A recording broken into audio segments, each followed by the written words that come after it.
I now give the floor to His Excellency Peter Chanel Agovaka, Minister of Foreign Affairs and External Trade of Solomon Islands.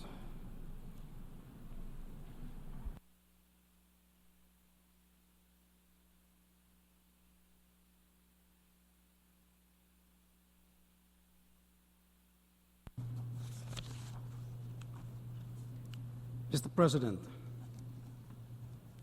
it is an honor and privilege to address this 79th session of the General Assembly. I bring warm greetings from the government and people of my country, Solomon Islands. Mr. President, Solomon Islands extends a warm and sincere congratulations to His Excellency Philemon Young as the President of the 79th session of this August Assembly. Rest assured, Mr. President, of Solomon Islands' support during your tenure in office. We thank His Excellency Ambassador Dennis Francis for his sterling leadership in the last session. Mr. President, the theme of this General Assembly calls for global solidarity, collective actions for the advancement of peace, sustainable development, and human dignity for present and future generations, leaving no one behind. Mr. President, we live in a fast-growing, changing environment that is shifting towards a multipolar world. We must seek a multilateral, rules-based world order that is equal, inclusive, and free from power politics and geopolitical tensions. We also seek an international system that respects international law and recognizes the special situation of small island developing states. The growing economic inequality between the haves and the have-nots, pronouncement of climate energies around the world, poverty, hunger, disease, social injustice and racism, hegemonic interest, militarization, and nuclear posturing is dividing the world and creating tension and fear amongst us. The rich and powerful are spending some $2.4 trillion on arms that could have been best used in the 2030 agenda and fighting the biggest enemy of humanity, climate change. Mr. President, it is our shared and solemn duty to commit to bold collective action in protecting the health of our planet.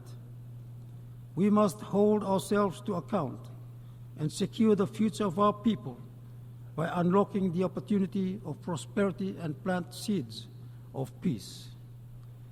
In this connection, Solomon Islands calls for the reform of Bretton Woods institution to ensure it is fair, democratic, and represents the rise of Global South, including the multidimensional and complex challenges facing the small island developing states. We call for global and regional financial institutions to scale up support for small island developing states. We reiterate our support for the United Nations General Secretary SDG stimulus of $500 billion annually to support developing countries and to get the SDGs back on track.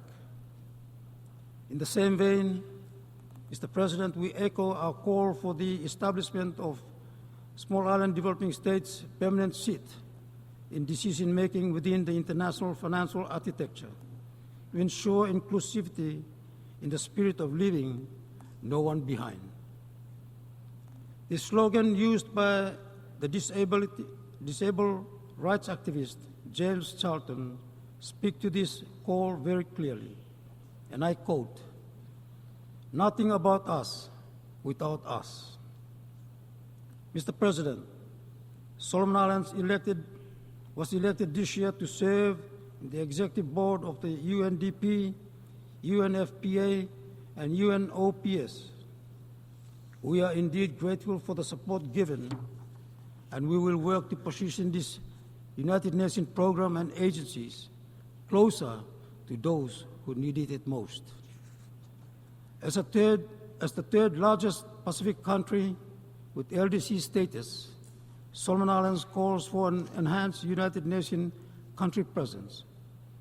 In the last 46 years, Mr. President, the United Nations conducted its relations with Solomon Islands from a far distance. In living up to our charter obligation, Mr. President, Solomon Islands formalized relationship this week with the Republic of Rwanda and Colombia as a testimony of our foreign policy of friends to all, enemy to none. And we uphold the respect of sovereignty, territorial integrity of all 130 countries we have formalized relationship with, including the respect of the One China principle in the case of the People's Republic of China. Mr. President, on Security Council reforms, the world continues to witness the limits and failures of the Security Council to prevent deadly conflicts with the use of veto. Fostering international peace demands an expanded council with an equitably geographically representation that is democratic, equipped with a revised working method. We urge during this session we shift into text-based negotiation and make the reform happen. Mr. President, Solomon Islands aspires to be a candidate for the regional seat of the Security Council in 2030. As a peace-loving country, we reiterate our standing position of condemning all wars around the world and call for a diplomatic solution. Mr. President, on the conflict in Palestine, Solomon Islands condemns all the violence and carnage from all parties, including the terror attack on Israel by Hamas.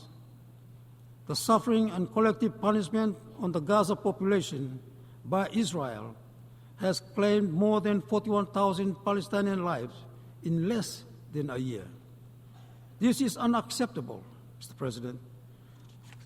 The disregard for international law and humanitarian law have seen the matter referred to the International Court of Justice. We hope those with influence do more for peace and not fan the flame of expanding conflict into Lebanon. Solomon Islands reiterates its long-standing position on the Palestinian conflict and support the global push for a two-state solution with Israel and Palestine living side by side with secure borders in a just, permanent, and complete peace. Mr. President, colonialism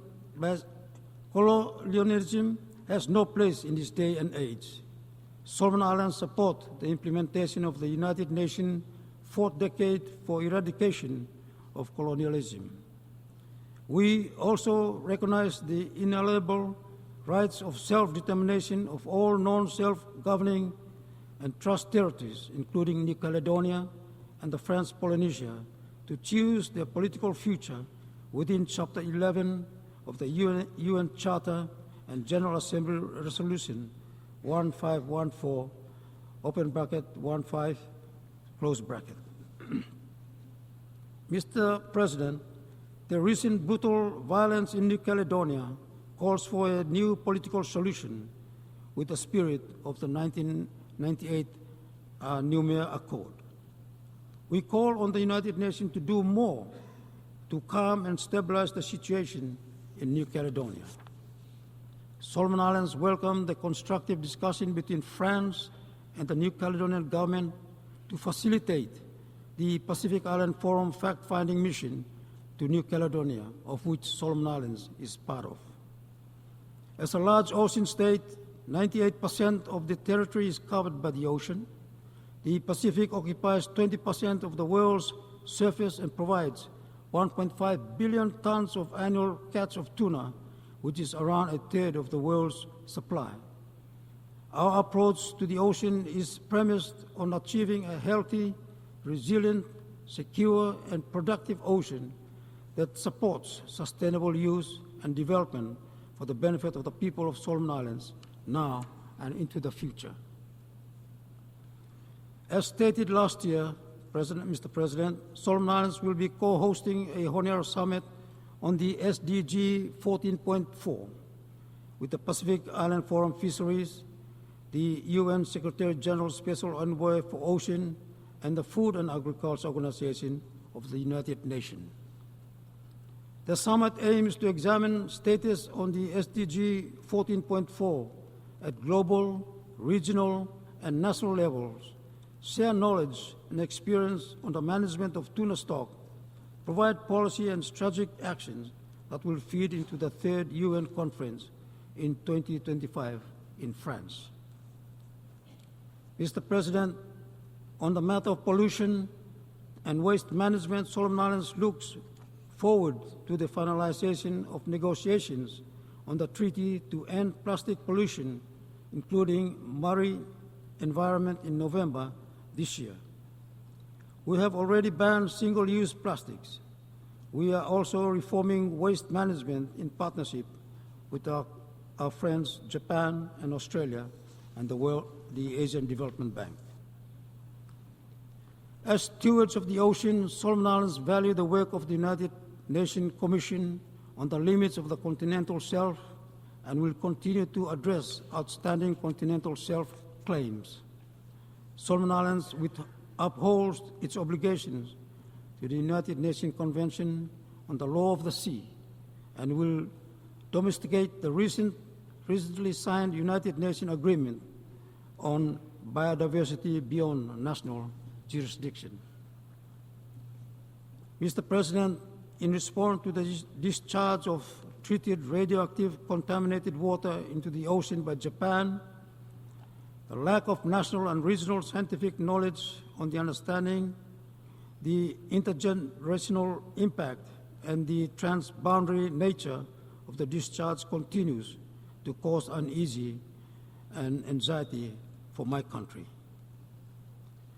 United Nations specialized agency, including the International Atomic Energy Agency, IAEA, must continue to build bridges of trust with states and support states' capacity to read and understand the IAEA's report and to monitor the discharge of treated radioactive contaminated water into the ocean. Our concern, Mr. President, is connected to the sad history of our region being used to test, store, and dump nuclear waste and weapons. Mr. President, Solomon Islands remains a nuclear weapon-free state under the 1985 Rarotonga Treaty. This week, we signed and ratified the Treaty on the Prohibition of Nuclear Weapons. This is a message of peace to all our friends not to engage in military nuclear projects and to free the world of nuclear weapons. Mr. President, education empowers the nation, including my nation. Let me thank Cuba for the training of Solomon Islands medical students.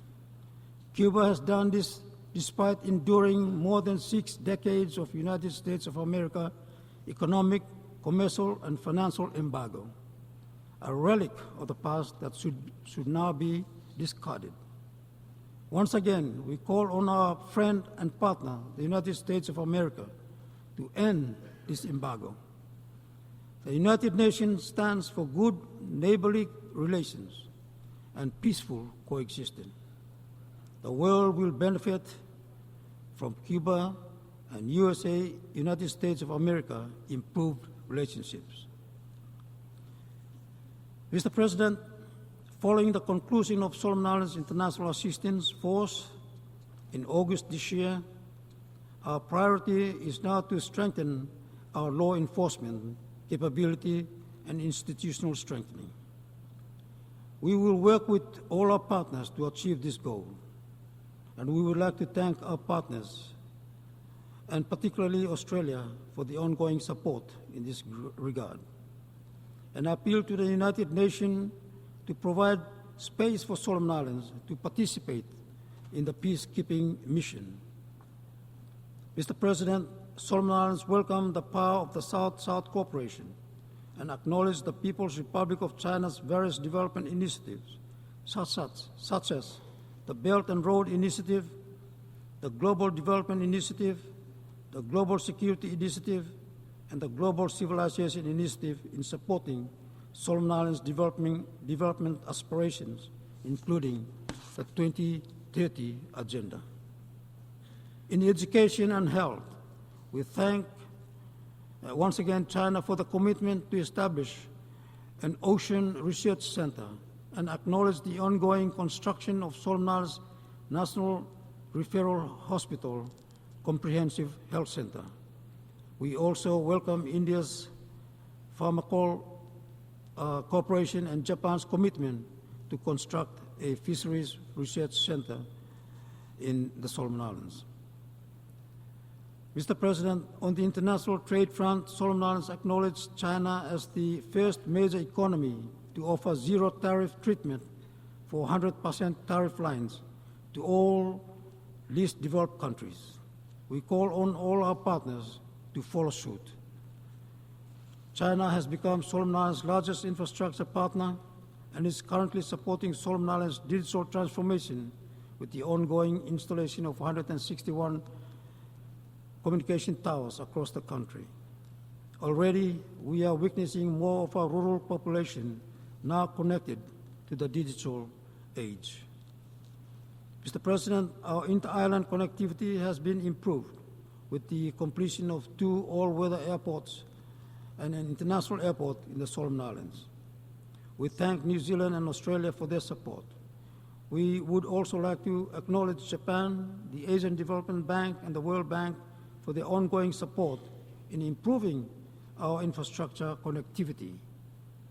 Nevertheless, as a geographically fragmented country, we need more infrastructure to meaningfully deliver on our SDGs. Mr. President, Solomon Islands value the contribution of all our development partners and calls for partnership that is country-owned, led, and driven. We seek partnership that is genuine, meaningful, durable, and free from onerous conditions. Mr. President, climate change is no longer a threat, but a crisis. Solomon Islands is located in a hotspot where the impact of climate change is 3 times the global average. Science tells us we are on a 2.5 degrees Celsius trajectory. The Paris Agreement is failing humanity. We need a stronger legal binding framework that will put us on a 1.5 pathway. The voluntary approach under the Paris Agreement has failed miserably. The changing narrative on climate change is unacceptable. Mr. President, diversions away from talking about ambitious climate action, survival, or the constructions of safe islands is replaced by a discussion on sinking and migration. We need to give hope to our people on the front line of climate change. The G20 is responsible for 80% of global emissions. The group must take a stronger leadership role in fighting against climate change. Mr. President, Solomon Islands in July presented its second voluntary national report at the high-level political forum in July. The report revealed uneven progress. The review, however, has allowed the country to re-strategize and prioritize 4 key interconnected and people-centered pillars, mainly economic transformation, secondly, good governance, thirdly, national unity and stability, and fourthly, human capital development. Mr. President, our economic transformation agenda is centered on enhancing transport infrastructure connectivity, boost investment in agriculture, fisheries and tourism, improve private sector investment environment for indigenous Solomon Islands, and reduce cost of doing business in my country. Over the last 3 months, Mr. President, the government has been socializing these priorities through several targeted national forums, including our development partners. Mr. President, the government is leading the preparation of our smooth transition strategy to graduate out of LDC status. The strategy will not only look at what needs to be done before 2027, but also in the next 5 to 10 years post-2027, including the implementation of critical economic and social investment to prevent regression. Mr. President, we reaffirm our commitment to the implementation of the Doha Program of Action and support the call for the General Assembly to review existing resolutions on smooth transition to ensure the graduation framework is better, resilient, irreversible, and fit for purpose. Solomon Islands, Mr. President, welcomes the adoption of the Antigua and Barbuda Agenda for Small Islands Developing States, which offers immense opportunities to access adequate and affordable funds to drive economic growth and prosperity for small island developing states. Solomon Islands also welcomed the adoption of the Multidimensional Vulnerability Index, and we look forward to its early implementation. Mr. President, in conclusion, Solomon Islands pledge our commitment to the Pact for the Future, a forward-looking framework that places the health of our planet, people, prosperity, and peace at the center of our agenda. Supported by a reformed financing architecture that will turbocharge sustainable development and guarantee a better tomorrow for all and leaves no one behind. Ladies and gentlemen, I thank you.